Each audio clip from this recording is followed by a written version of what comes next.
Oui, je le sais, ça commence un peu raide, mais je vais vous expliquer pourquoi. J'ai eu une enfance heureuse au Témiscamingue, à Ville-Marie précisément, où j'ai fait du bricolage, du patinage artistique puis de la danse. À 16 ans, je suis partie de mon patelin puis je me suis emmenée en ville.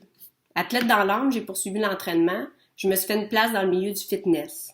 Je suis devenue, entre autres, la plus jeune participante à tournée professionnelle dans une certaine fédération lors d'une compétition canadienne. J'ai décidé d'ajouter des cordes à mon arc, puis je suis devenue entraîneur certifié. Puis j'ai pu commencer à partager ma passion pour l'entraînement et la santé physique avec mes clients. Ma compréhension du corps humain et du mouvement m'a ensuite amenée à devenir doublure d'action sur les plateaux de tournage. J'ai travaillé comme cascadeuse dans des films québécois, canadiens, français et américains pendant 12 ans.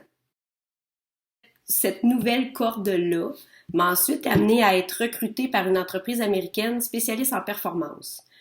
Je suis devenue la première femme à faire partie de leur équipe d'instructeurs volants. J'ai commencé à parcourir le monde pour partager mes expériences puis mes connaissances auprès d'entraîneurs et d'athlètes de haut niveau. Petite Marie-Pierre avait fait du chemin depuis son petit patelin. J'ai passé une vingtaine d'années à mettre mes énergies là-dedans, dans les entraînements, mes contrats de cascade, mes clients puis mes voyages à l'étranger. Mais souffrant d'une maladie dégénérative dès ma naissance, mon corps un moment donné a dit « Wow, papillon ». J'ai été obligée de prendre un break. Mais je me suis permis de réaliser un rêve pendant ce temps-là, celui d'écrire un roman policier. Puis en développant ce livre-là, ça a comme réveillé ma créativité. Fait qu'à 35 ans, j'ai décidé d'entreprendre un AEC en architecture et design d'intérieur.